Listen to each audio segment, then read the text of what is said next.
Қайырлы күн, құрметті менің тыңдармандарым. Келіні қайын атасымен ойнас болған. Әңгімені тыңдамас бұрын арнаға жазылуды ұмытпаңыздар. Жүр кеттік. Мен саған бір қызық көрсетейін, деді бірде Есберген. Содан екеуміз самғай ұшып ауылға жеттік. Ауылдың арғы жақ шетінде Боқан деген шал тұратын. Жалғыз ұлы сотталып, келіні және кішкентай немересімен бірге тұрып жатқан. Үйдің қабырғасы елес аруаққа кедергі болып па, екеуміз қабырғаны көктей өтіп үйге ендік.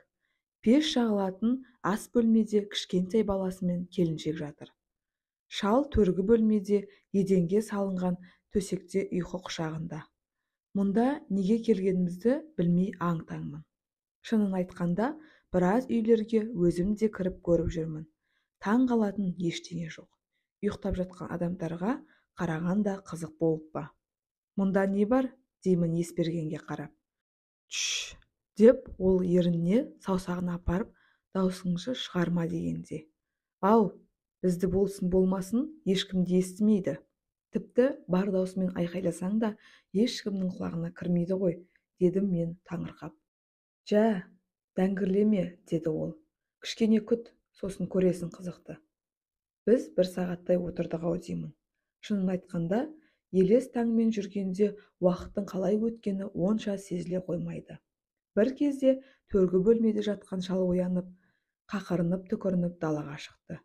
Әжетханаға бармай, есік алдында дәрет алған ол бөлмесіне емес, келіні жатқан ас үйге кірді. Ол ұйқы құшағында жатқан келінін иығынан тартып жұлқылап жатыр. Оянған келін басын көтеріп үн-түнсіз шалдың соңынан ерді. Екеуі төргі бөлмеге кіріп төсекке қисайды. Шал әй-шәй жоқ бірден келіннің үстіне қона кетіп, сәлден соң құнжаңдап еркектік шаруасына кірісті.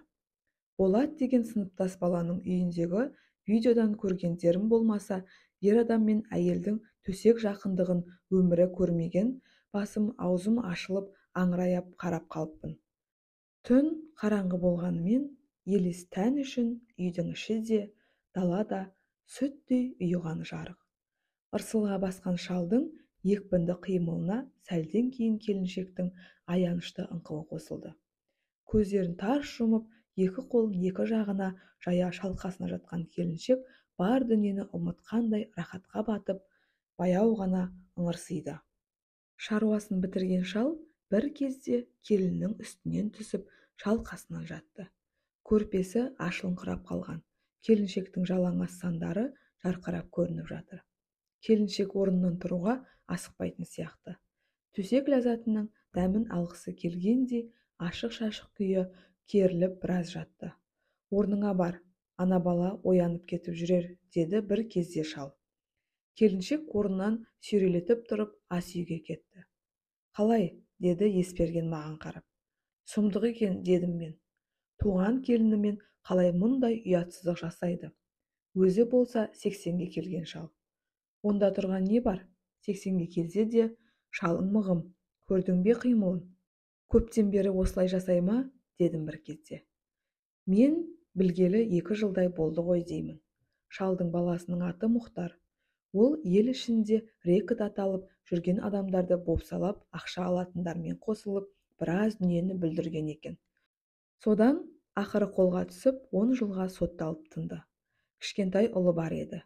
Менің білуімше балалары биыл мектепке барған болуы керек. Шалдың 3 қызы, 1 ұлы бар. Қыздары тұрмысқа шығып кеткен. Біреуі осы ауылда тұрады. Ұлының жасы менің білуімше 32-35-тің шамасында. Ал келіншегінің жасы көп болса 30-дарда шығар.